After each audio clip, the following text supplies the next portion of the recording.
intervening early really seems as though it keeps kids from developing more comorbid disorders. And what I mean by that is if you don't treat a disorder very well or you don't treat it at all, it has a really high likelihood in kids of spawning a second thing. Untreated ADHD tends to lead to then kids becoming really depressed about their inability to manage themselves. And eventually they kind of give up on that altogether, and many of them go on to develop really bad conduct disorder problems. If the ADHD is treated successfully early on, you can really prevent a lot of those secondary things from developing. And right now we're saying that probably 2/3 or as much as maybe 70% of kids who are involved with juvenile justice have at least one mental health disorder. And the at least one is what is important, because maybe 50% have at least two diagnoses. Many, roughly that same percentage or maybe higher, also has a co-occurring chemical dependency problem.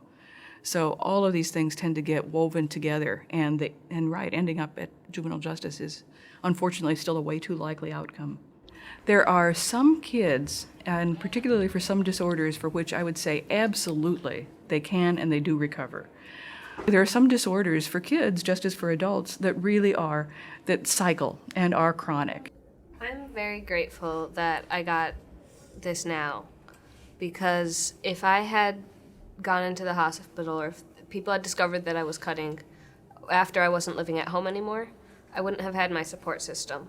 And I wouldn't have had people like Eva who are here to take care of me and make sure it's all good.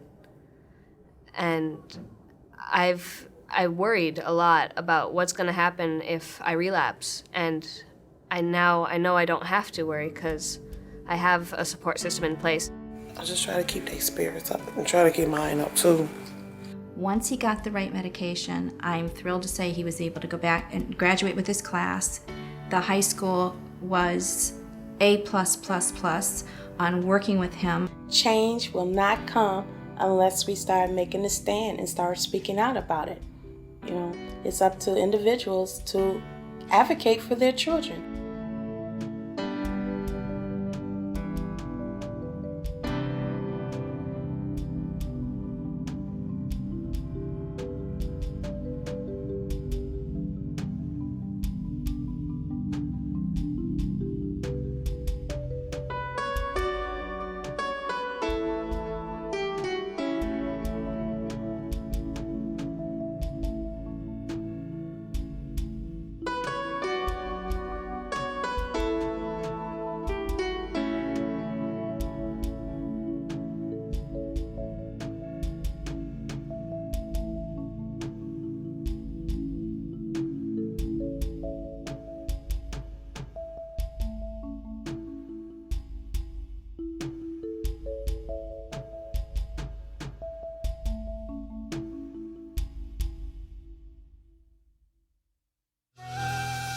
Understanding Mental Illness in Children was a co-production of TPT's Minnesota channel and NAMI Minnesota.